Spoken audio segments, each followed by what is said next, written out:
Mon mari a dit à sa mère, en coréen, qu'il avait mis enceinte ma meilleure amie. Le problème, c'est qu'aucun d'eux ne savait que je comprenais parfaitement le coréen. J'ai grandi à Koreatown, à Los Angeles. Mes voisins étaient coréens. La femme qui me gardait quand j'étais enfant était coréenne. À 12 ans, je parlais déjà la langue avec une aisance qui surprenait même certains natifs. Mais quand j'ai épousé Lucas Bennett il y a 3 ans, je ne l'ai jamais mentionné. Ce n'était pas un secret volontaire. La conversation n'était simplement jamais venue sur le sujet, et avec le temps, ça a fini par devenir une information qui ne semblait plus utile à partager. La première fois que j'ai rencontré sa mère, Madame Kim, elle a fait quelques remarques en coréen sur ma cuisine américaine. Elle pensait que je ne comprenais rien. Je me suis contentée de sourire et de lui passer le riz. Lucas travaillait dans la technologie. Bon salaire. Horaires interminables. Il rentrait souvent tard. Ma meilleure amie, Clara Hayes, avait commencé à passer plus souvent à l'appartement quand Lucas restait travailler le soir. Elle apportait du vin. On regardait des films. On commandait parfois à manger. Des choses normales entre amis. Puis ses parents sont venus de Chicago pour Thanksgiving. Ce soir-là, je faisais la vaisselle dans la cuisine pendant que les autres discutaient dans le salon. Et c'est là que j'ai entendu la conversation. La voix de sa mère, en coréen. « Quand comptes-tu lui dire ?» Je continuais de laver les assiettes, comme si je n'avais rien compris. Lucas a répondu calmement. « Après les fêtes, Clara est déjà enceinte de 12 semaines. Le verre que je tenais m'a échappé des mains. Il s'est brisé dans l'évier. J'ai immédiatement dit que le savon m'avait glissé entre les doigts. Mes mains tremblaient, mais mon visage est resté parfaitement neutre. Dans le salon, sa mère a continué. « C'est un désastre. Elle a l'air d'être une bonne fille. » Lucas a répondu. « Elle l'est. C'est pour ça que je dois faire ça avec précaution. Je ne veux pas qu'elle parte avec tout. » Je suis restée devant l'évier quelques secondes de plus. L'eau continuait de couler. Puis j'ai terminé la vaisselle. Je suis retournée dans le salon. Et j'ai passé le reste de la soirée comme si je n'avais rien entendu. Cette nuit-là, Lucas s'est endormi presque immédiatement, comme d'habitude. Il avait cette capacité à poser la tête sur l'oreiller et disparaître du monde en quelques minutes. Moi, je suis restée éveillée, allongée à côté de lui, les yeux ouverts dans le noir. J'écoutais sa respiration. 1, 2, 3, calme, régulière. Je me demandais comment quelqu'un pouvait dormir aussi tranquillement en sachant ce qu'il faisait. Puis je me suis levée doucement. Je suis allée dans la cuisine avec mon téléphone. C'est là que j'ai créé une nouvelle adresse email. Une adresse que Lucas ne connaîtrait jamais. J'ai ouvert un dossier. Puis j'ai écrit une seule phrase comme titre. Novembre. Preuve. À partir de ce moment-là, tout ce que je découvrais allait dans ce dossier. Chaque message suspect. Chaque détail. Chaque mensonge. Les 6 semaines suivantes ont été étranges, parce que, de l'extérieur, rien n'avait changé. Je continuais à être la même épouse. Je préparais le petit déjeuner pour Lucas. Je lui demandais comment s'était passée sa journée. Je l'écoutais parler de son travail, comme je l'avais toujours fait. Il ne se doutait de rien. Clara continuait à venir à l'appartement. Elle apportait parfois du vin blanc. On s'asseyait sur le canapé. On parlait de tout et de rien. Un soir, elle s'est caressé le ventre en souriant. « Le père veut s'impliquer », m'a-t-elle dit. Je l'ai regardé sans réagir. Il doit juste régler sa situation avant. J'ai hoché la tête. C'est quelqu'un de bien alors. Elle a souri. Oui, c'est vraiment quelqu'un de bien. Ses yeux se sont posés sur une photo posée sur l'étagère du salon. Notre photo de mariage. Lucas et moi. Je lui ai servi plus de thé. Et j'ai continué à sourire. Au bout de quelques jours, j'ai compris que j'aurais besoin de plus que des soupçons. J'avais besoin de preuves. C'est pour ça que j'ai engagé Elena Vargas. Elle était enquêteuse privée. Nous nous sommes rencontrés dans un petit café du centre-ville. Elle était calme, méthodique. Elle parlait peu. Je lui ai expliqué la situation en quelques minutes. Elle m'a posé seulement 3 questions. Puis elle a dit « Donnez-moi 2 semaines ». C'était suffisant. 14 jours plus tard, nous nous sommes retrouvés au même café. Elle m'a donné une grande enveloppe brune. Je l'ai ouverte immédiatement. À l'intérieur, il y avait des photos, des registres d'hôtels, des captures de conversation. Tout était classé par date. Les premières preuves remontaient à 8 mois. Je regardais les pages une par une. Sans parler. Mon café était resté intact devant moi. Quand j'ai terminé, j'ai levé les yeux vers Elena. « Combien je vous dois ?» Elle m'a donné le montant. Je l'ai payé en espèces. Avant que je parte, elle m'a regardé quelques secondes. « Vous allez tenir ?» Oui, et c'était vrai. Je n'ai pas pleuré. Pas ce jour-là. Les premières 48 heures après Thanksgiving avaient été les pires. Je me réveillais au milieu de la nuit avec la sensation que quelque chose s'était cassé à l'intérieur de moi. Je restais dans la cuisine avec les mains posées sur le comptoir, à essayer de comprendre ce qui venait de se passer. Mais après ces 2 jours, quelque chose avait changé. La douleur n'avait pas disparu, mais elle était devenue plus claire, plus froide. et surtout plus utile. Parce que maintenant, j'avais un objectif. Pendant ces 6 semaines, je vivais 2 vies. Le matin, j'étais l'épouse normale. Je préparais le café. Je lui demandais s'il voulait des œufs ou des tartines. Le soir, quand Lucas dormait, j'étais quelqu'un d'autre. Je classais des documents. Je faisais des captures d'écran. Je notais les dates. Je regardais les photos que l'enquêtrice m'avait données. Lucas entrant dans l'immeuble de Clara un mardi soir. Lucas en sortant le lendemain matin avec le même costume. Chaque détail allait dans le dossier. Je n'oubliais rien. Au milieu de tout ça, Clara m'a demandé si je pouvais organiser son baby shower. Elle avait l'air gênée en posant la question. « Je sais que tu es occupée. » J'ai souri. Bien sûr. Je l'ai organisé 2 semaines plus tard. Ballon bleu. Gâteau à 3 étages. Une petite fête dans notre salon. Clara était heureuse. Elle m'a serrée dans ses bras. « Tu es la meilleure amie du monde. » J'ai hoché la tête. Je n'ai rien dit. La semaine avant Noël, tout était prêt. Les preuves, les documents, la stratégie.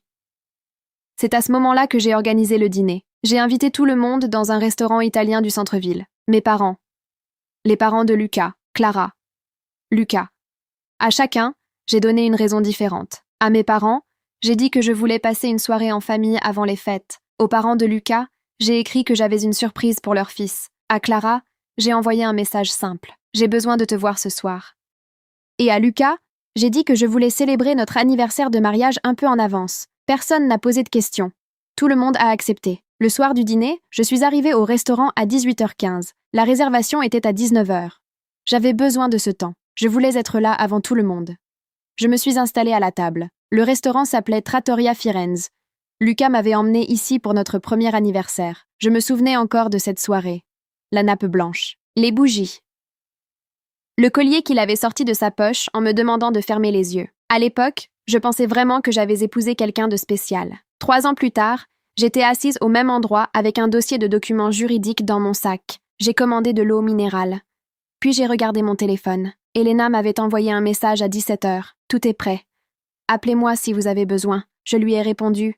Merci. Puis j'ai posé le téléphone sur la table. Dans moins d'1 heure, tout le monde serait là. Lucas, Clara, nos parents. Et pour la première fois depuis 6 semaines, je n'aurais plus besoin de faire semblant. Mes parents sont arrivés les premiers. Il était 18h50 quand je les ai vus entrer dans le restaurant. Ma mère portait son manteau beige et le sac que je lui avais offert l'année précédente pour son anniversaire. Mon père marchait derrière elle, tenant un parapluie alors qu'il ne pleuvait même pas. C'était une habitude chez lui. Il préférait toujours être prêt. Je me suis levée pour les accueillir. « Quel bel endroit !» a dit ma mère en regardant autour d'elle. Le restaurant était éclairé par des lumières chaudes. Les murs en briques donnaient une impression de calme. « Occasion spéciale ?»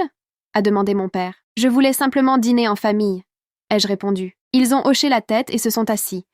Je leur ai servi de l'eau. Pendant quelques minutes, nous avons parlé de choses simples. La circulation, le froid de décembre, les décorations de Noël déjà installées dans les rues. Rien d'important.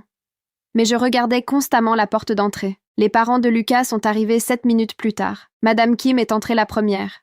Elle avait toujours cette posture très droite, le menton légèrement relevé, comme si elle évaluait chaque endroit avant de décider si elle l'approuvait. Son mari, Monsieur Kim, marchait à côté d'elle en silence. Je me suis levée à nouveau. « Merci d'être venue. » Elle m'a offert un sourire poli. Bien sûr. Ils se sont assis en face de mes parents. Je leur ai servi de l'eau également. Pendant quelques secondes, alors que je remplissais son verre, Madame Kim m'a regardée directement. Nos regards se sont croisés.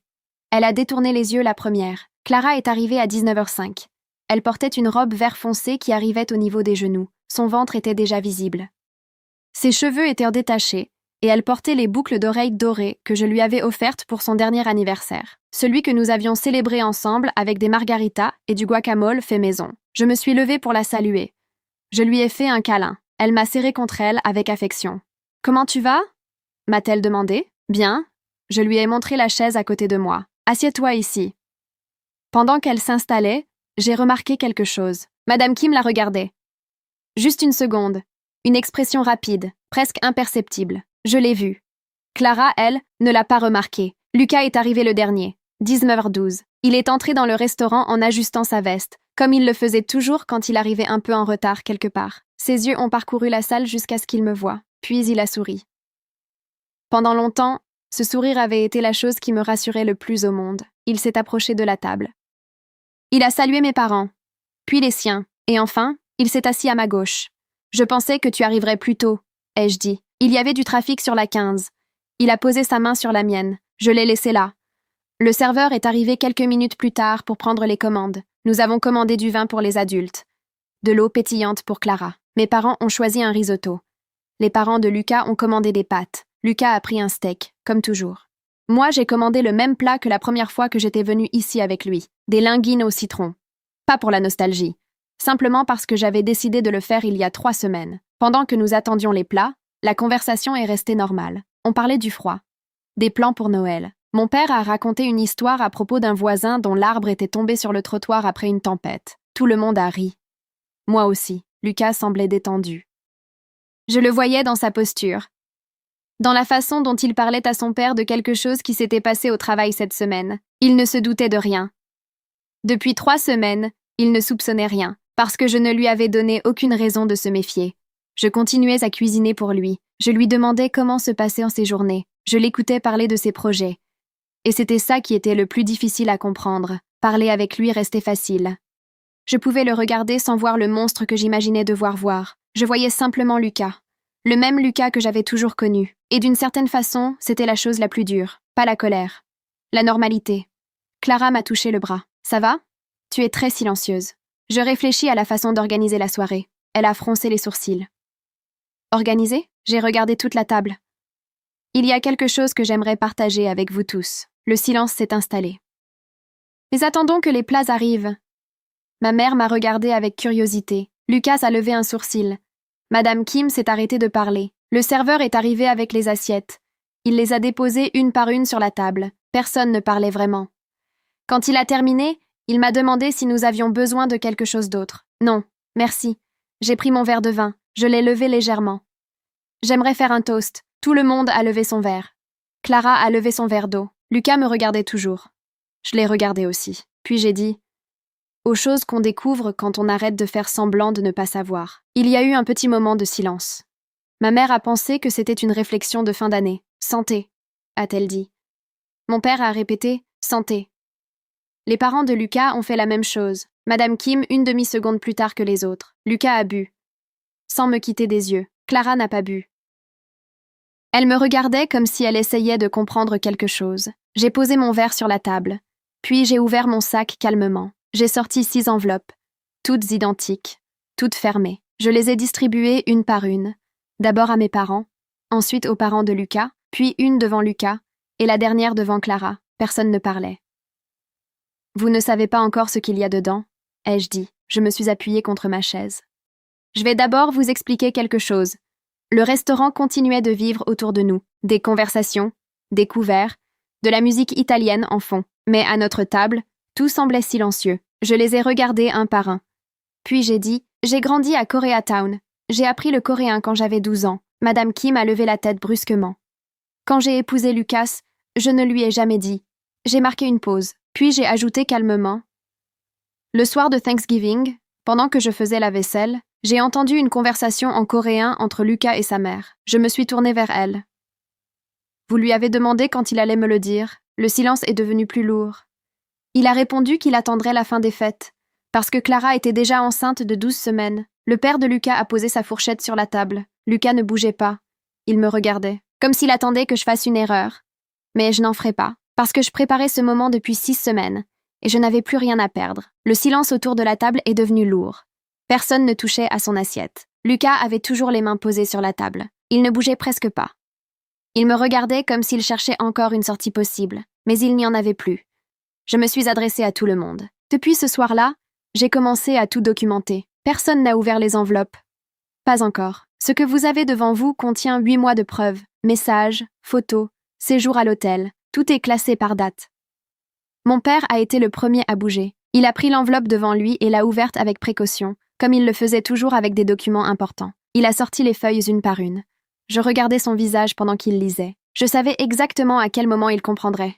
Et je l'ai vu. Ses yeux se sont arrêtés sur une photo. Il a posé la feuille sur la table, puis il a regardé Lucas. Sans dire un mot, ma mère a ouvert son enveloppe ensuite. Elle lisait plus lentement, très lentement. Quand elle est arrivée aux photos, elle a refermé l'enveloppe doucement. Les parents de Lucas ne l'ont pas ouverte tout de suite. Madame Kim regardait l'enveloppe comme si elle espérait deviner son contenu sans l'ouvrir. C'est son mari qui l'a fait. Il a lu la première page, puis il a glissé les feuilles vers elle. Elle a commencé à lire. Lucas, lui, n'a toujours pas touché à son enveloppe. Elle restait devant lui. Ses mains étaient croisées dessus, comme si cela pouvait empêcher ce qui se trouvait à l'intérieur d'exister. Clara a ouvert la sienne. Je l'ai regardé sortir les pages, une capture d'écran, puis une autre, puis les photos. Lucas entrant dans son immeuble un mardi soir à 23h. Lucas sortant le lendemain matin à 7h avec le même costume. Clara a posé les feuilles sur la table. Elle m'a regardée. Emma. Je l'ai interrompue calmement. Pas encore. Elle s'est arrêtée. Je voulais que tout le monde lise. Complètement. Sans interruption. Ma mère avait les yeux humides. Mais elle ne pleurait pas. Mon père regardait toujours Lucas. Monsieur Kim avait la mâchoire serrée. Madame Kim fixait la table. Quand tout le monde a fini de lire, j'ai parlé. Il y a aussi une copie de l'accord que j'ai signé avec mon avocate cette semaine. La procédure est déjà en cours. Lucas a enfin levé la tête. Emma, écoute-moi, ce n'est pas... Je sais exactement ce que c'est, ai-je dit. Ma voix était calme. Complètement calme. Laisse-moi parler. Tu as eu 8 mois pour parler. Il a passé une main dans ses cheveux. Je connaissais ce geste. Il faisait ça quand il n'avait plus d'arguments. Ma mère a été la première à lui poser la question. Sa voix était basse. Est-ce que c'est vrai? Lucas ne répondait pas. Tout ça, c'est vrai? Son père l'a regardé. Cette fois, sa voix était différente. Plus dure. Réponds. Lucas a regardé la table, puis il a dit un seul mot. Oui, ma mère a fermé les yeux une seconde. Mon père a poussé son assiette un peu plus loin, comme si la nourriture n'avait plus sa place sur cette table. Madame Kim a parlé à ce moment-là, en espagnol. Elle ne faisait presque jamais ça quand elle était mal à l'aise. Mais cette fois, je pense qu'elle voulait être sûre que je comprenne chaque mot. Je ne pensais pas que ça se passerait comme ça. Je l'ai regardée. Vous saviez que votre fils avait mis enceinte ma meilleure amie. Elle n'a rien répondu. Le soir de Thanksgiving, vous avez dit que j'avais l'air d'être une bonne fille. J'ai marqué une pause. Et Lucas a répondu que oui, que c'était pour ça qu'il devait faire ça avec précaution. Le père de Lucas a posé sa main sur le bras de sa femme. Elle n'a pas bougé. Clara était restée silencieuse depuis qu'elle avait lu les papiers. Elle a finalement levé les yeux. Je ne pensais pas que tu l'apprendrais comme ça. Je l'ai regardée. Comment pensais-tu que je l'apprendrais? Elle n'a pas répondu. À quel moment tu comptais me dire que le père de ton enfant était mon mari? La question est sortie calmement. Je n'essayais pas de la blesser. Je voulais juste une réponse. Donne-moi une date. Clara a serré les lèvres. Ses yeux se sont remplis de larmes. Mais je ne l'ai pas aidée. Je ne sais pas. J'ai hoché la tête. Moi non plus. Lucas a essayé de reprendre la parole. Emma, je sais que tu es en colère, et tu as raison. Mais faire ça ici, devant tout le monde, je l'ai regardé. Ça s'est terminé pour moi il y a 8 mois. Il s'est tu. Mon père a parlé à ce moment-là. Comme toujours, il est allé droit au but. Qu'est-ce que tu attends de nous ce soir? C'était la bonne question. Pas pourquoi, pas comment. Seulement, de quoi as-tu besoin? Que vous sachiez ce qui s'est passé, ai-je répondu. Je me suis levée. Avant que quelqu'un raconte une autre version de l'histoire, mon père a hoché la tête. J'ai pris mon sac, puis j'ai sorti un dernier document. Je l'ai posé devant Lucas. Mon avocate l'a déjà. Tu as jusqu'à vendredi pour contacter la tienne. Lucas regardait le papier. Donc tu as déjà tout décidé? Il y a 3 semaines, sans me parler? Je l'ai regardé. Tu as pris tes décisions pendant 8 mois sans me parler. Le père de Lucas a laissé échapper un petit souffle. Pas vraiment un rire, mais presque. J'ai posé ma serviette sur la table. Le dîner est payé. Je l'avais réglé à l'avance. Ma mère s'est levée immédiatement. Mon père aussi. Nous avons quitté la table. Personne ne nous a arrêtés. Quand nous avons atteint la porte du restaurant, la voix de Lucas s'est élevée derrière moi. C'est tout? Je me suis arrêtée, mais je ne me suis pas retournée. Je pars. J'ai marqué une pause. C'est exactement ce que tu voulais depuis 3 mois. Puis j'ai ajouté calmement. La seule différence, c'est que maintenant, ça se fait selon mes conditions. Je suis sortie du restaurant. L'air de décembre était froid. Ma mère a pris mon bras. Mon père marchait de l'autre côté. Nous avons marché presque un pâté de maison sans parler. Puis ma mère a demandé doucement. Où est-ce qu'on va? Chez vous. Elle a serré mon bras. Ta chambre est restée exactement comme avant. Nous avons continué à marcher. Et pour la première fois depuis 6 semaines, je n'avais plus besoin de faire semblant. Je suis restée chez mes parents pendant 4 jours. Ma chambre était restée presque exactement comme avant. Le même lit, la même armoire, l'odeur du même assouplissant que ma mère utilisait depuis des années. La pièce était plus petite que l'appartement que je partageais avec Lucas, mais j'y ai mieux dormi que pendant les derniers mois. La première nuit, je me suis couchée tôt. Je n'ai pas compté de respiration dans le noir. Je ne me suis pas réveillée au milieu de la nuit. Je me suis simplement endormie. Le lendemain matin, ma mère m'a laissée tranquille. Elle frappait doucement à la porte pour me demander si je voulais du café. Quand je disais oui, elle m'apportait une tasse et repartait sans poser trop de questions. Elle savait que je parlerais quand je serais prête. Mon père est rentré du travail vers 6 heures ce soir-là. Nous avons dîné tous les trois. Personne n'a mentionné le restaurant, ni Lucas, ni Clara. Nous avons parlé d'une série que mon père regardait, du voisin qui avait repeint sa maison d'une couleur que ma mère détestait, de choses simples, de choses normales. C'était exactement ce dont j'avais besoin. Le deuxième jour, Lucas a appelé. J'ai regardé le téléphone sonner. Je ne l'ai pas décroché. Quelques minutes plus tard, j'ai reçu un message. « Il faut qu'on parle. S'il te plaît. » Je lui ai répondu avec un seul message. Le numéro de mon avocate. Valentina Cruz. Rien d'autre. 10 minutes plus tard, il a écrit « C'est comme ça que tu veux faire ?» Je n'ai pas répondu. À midi, Clara a essayé de m'appeler. Je n'ai pas répondu non plus. Son message disait « Je sais que tu n'as aucune raison de me parler, mais j'aimerais t'expliquer. Je l'ai lu 2 fois. » Puis j'ai posé le téléphone. Ce n'était pas que je n'avais rien à leur dire. C'est simplement que j'avais déjà tout dit, au restaurant. Tout ce qui viendrait après servirait surtout à eux, pas à moi. Ils avaient besoin de s'expliquer. Moi, je n'avais pas besoin d'écouter. Le jeudi, j'ai rencontré Valentina dans son bureau. Elle avait environ 50 ans. Cheveux courts, tailleur gris. Un bureau sans décoration. Une amie de l'université me l'avait recommandé après son divorce 2 ans plus tôt. Dès notre première conversation, j'avais compris que c'était la bonne personne. Directe, précise, sans détour. Lucas a déjà contacté un avocat hier, m'a-t-elle dit dès que je me suis assise. Rodrigo Salas. Je le connais. Il est compétent. Elle a ouvert un dossier devant elle. Mais il n'a pas grand-chose pour se défendre. Les preuves que vous avez rassemblées sont solides. Combien de temps ça peut prendre? Ça dépendra de lui. Elle a croisé les doigts sur le bureau. S'il accepte les termes rapidement, quelques semaines, s'il décide de contester chaque point, plusieurs mois. Et selon vous? Valentina m'a regardé quelques secondes. Les hommes dans sa situation ont souvent 2 réactions. Elle a levé 2 doigts. Soit ils abandonnent rapidement parce qu'ils savent qu'ils ont tort, soit ils compliquent en tout, parce que leur ego ne supporte pas de perdre le contrôle. Elle a refermé le dossier. D'après ce que vous m'avez raconté, Lucas ressemble plutôt au deuxième type. Cela ne m'a pas surprise. Lucas avait toujours eu besoin d'avoir l'impression de contrôler la situation, même quand ce n'était plus possible. Qu'est-ce qu'il demande? Ai-je demandé. Pour l'instant, il conteste la propriété de l'appartement. J'ai relevé les yeux. Il dit qu'il a payé la compte. Et moi, j'ai payé 34 mois de loyer pendant qu'il économisait pour une start-up qui n'a jamais existé. Valentina a hoché la tête. C'est documenté? Oui. Elle a noté quelque chose sur son carnet. Très bien. Dans ce cas, nous avons une marge de manœuvre. Je suis sortie de son bureau avec une liste de documents à récupérer et une date approximative pour la première audience. J'ai marché 3 pâtés de maison jusqu'à un café. J'ai commandé un café noir. Je me suis assise près de la fenêtre. Je regardais les gens passer dans la rue. Je pensais à Lucas. À lui, assis avec son avocat, essayant de construire une version de l'histoire qui le ferait paraître moins coupable. Je pensais aussi à Clara, à ce qu'elle devait ressentir maintenant, au fait qu'elle portait toujours cet enfant. Je n'ai pas ressenti de colère. Pas vraiment. C'était plutôt une fatigue étrange, comme si j'avais porté quelque chose de très lourd pendant longtemps, et que je venais seulement de le poser. Le vendredi matin, ma mère est entrée dans ma chambre avec 2 tasses de café. Elle s'est assise au bord du lit. Comment ça s'est passé avec l'avocate? Bien. Je lui ai expliqué rapidement la situation. Elle a hoché la tête. Puis elle a posé une autre question. Et Clara? C'était la première fois que quelqu'un prononçait son nom depuis le dîner. Quoi, Clara? Tu penses lui parler? J'ai regardé ma tasse de café.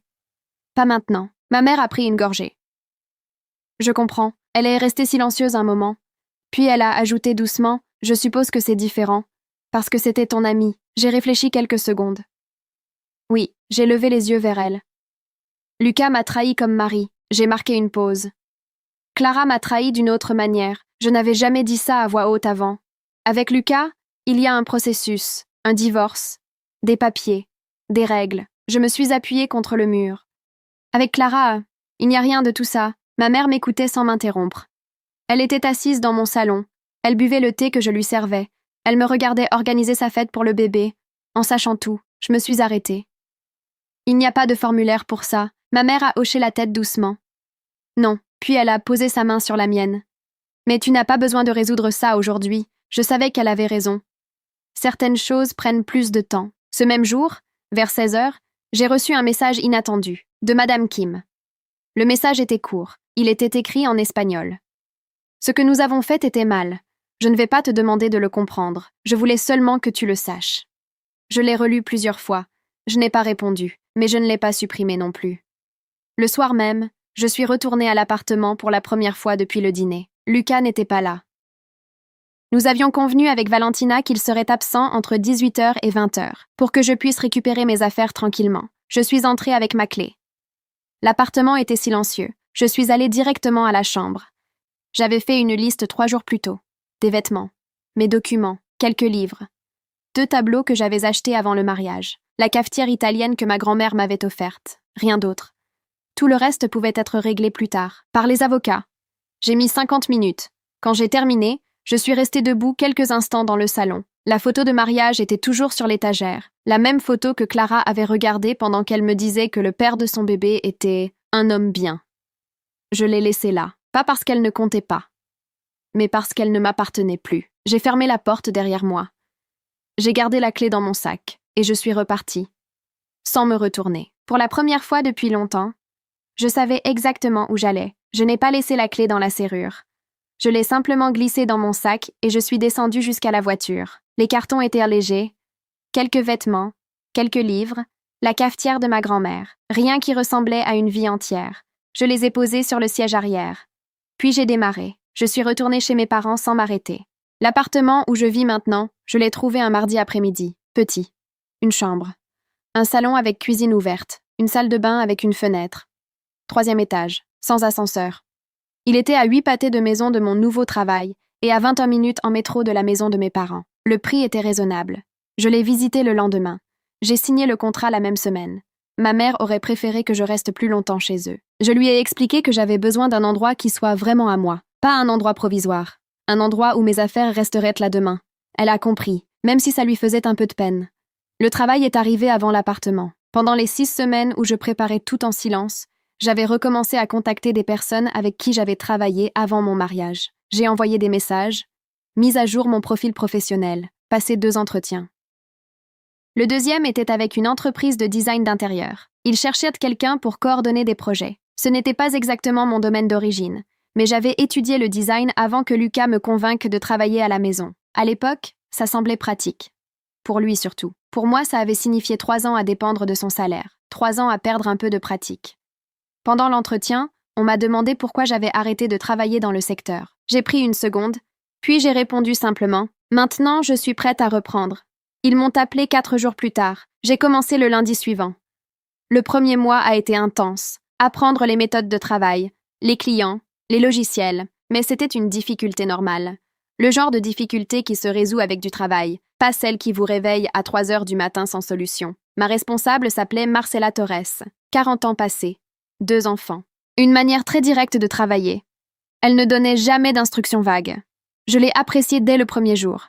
Parce qu'avec elle, on savait exactement ce qu'elle attendait. La semaine où j'ai signé le bail de mon appartement, Valentina m'a appelée. Lucas a accepté les conditions principales. Je suis restée silencieuse. L'appartement est pour vous. Les comptes seront séparés comme prévu. Et lui? Il a finalement décidé de ne pas contester davantage. Je me suis assise sur le bord du lit. Donc c'est terminé? Presque. Encore quelques formalités. Quelques semaines plus tard, tout était signé. Le divorce était finalisé. Cette même soirée, je suis allée acheter des choses pour l'appartement. Des draps, une petite lampe, un tapis pour l'entrée, 2 plantes. Je savais que j'avais tendance à oublier d'arroser les plantes, mais j'avais envie d'essayer. Quand je suis rentrée, il n'y avait toujours pas de canapé. Je me suis assise par terre, adossée au mur.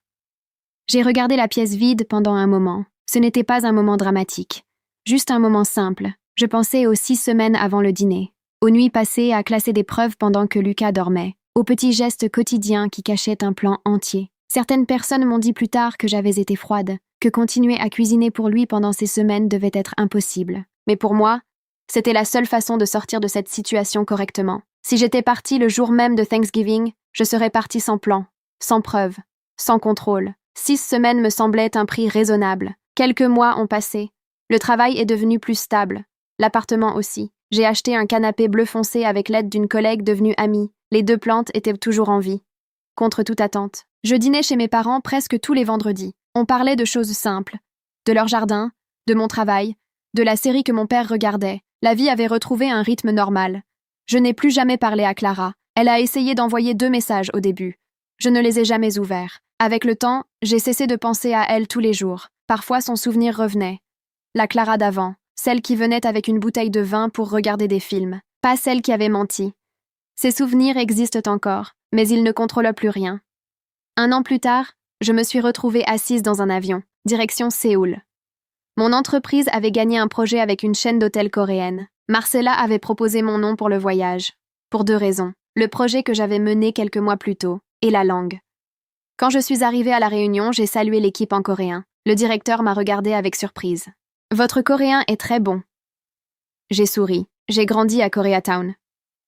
Il a hoché la tête, comme si cela expliquait tout. Et d'une certaine manière, c'était le cas. Le dernier week-end du voyage, je me suis promenée seule dans les rues de la ville. Je me suis arrêtée dans un petit café. J'ai commandé en coréen. La serveuse m'a répondu en anglais d'abord, puis elle a compris. Elle a changé de langue avec un sourire. Je me suis assise près de la fenêtre avec mon café. Je regardais les gens passer. Je pensais à ce moment, 1 an plus tôt. La cuisine, l'évier, le verre qui se casse. La conversation en coréen que Lucas pensait que je ne comprendrais jamais. 30 secondes. C'est tout ce qu'il avait fallu. 30 secondes pour que toute ma vie change. Je n'avais rien dit ce soir-là. Je n'avais fait qu'écouter. Et ensuite, j'avais construit le reste. Parfois, la vie nous donne une information que quelqu'un d'autre pensait pouvoir cacher. Et ce qu'on décide d'en faire, c'est ce qui change tout. J'ai fini mon café. J'ai regardé la ville encore quelques minutes, puis je suis sortie du café, et j'ai continué à marcher.